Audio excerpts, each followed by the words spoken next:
Okay, so I think last week or the week before I gave some talks on BBC about anxiety and forgiveness.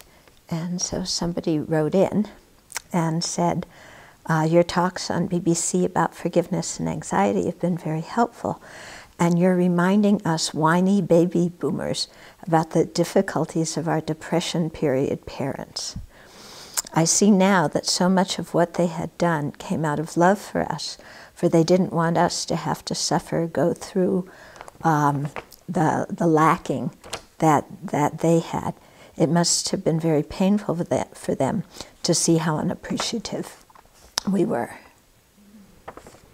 So I thought that was quite a comment. I think that it's always very important, you know, in looking at generational things, to think of the environment that somebody else grew up in. You know, what was it, the environment of our parents? You know, what was their conditioning? What challenges were they faced in their lives? And if we really can look at it from that way, then we can understand where they were coming from and what their concerns for us are.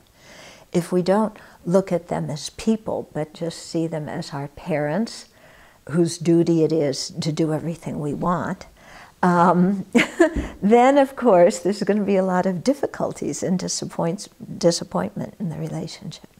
So I think it's very important to really see and try and understand our parents and their generation and what they experienced.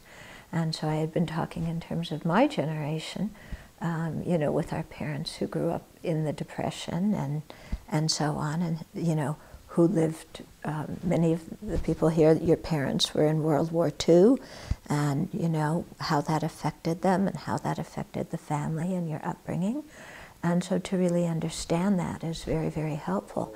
And I think for younger people, understanding our generation who grew up during the Vietnam War and during, you know, the race riots and the whole sexual revolution and everything, to understand what we went through in our generation too, would be very, very helpful.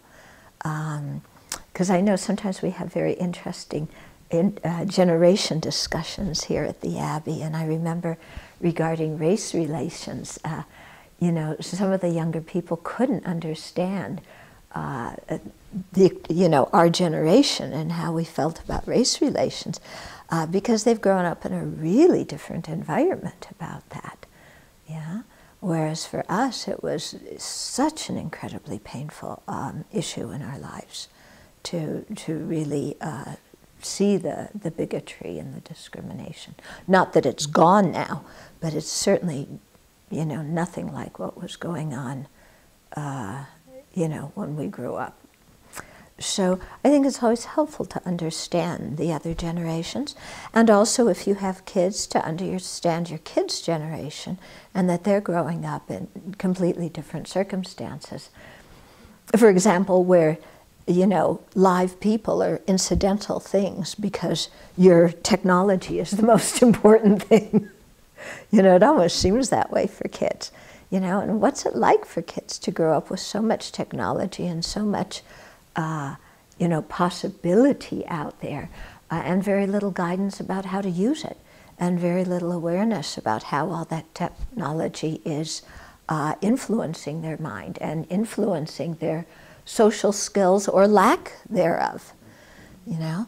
And so to understand the younger generations too, you know, in terms of what's going on with their conditioning.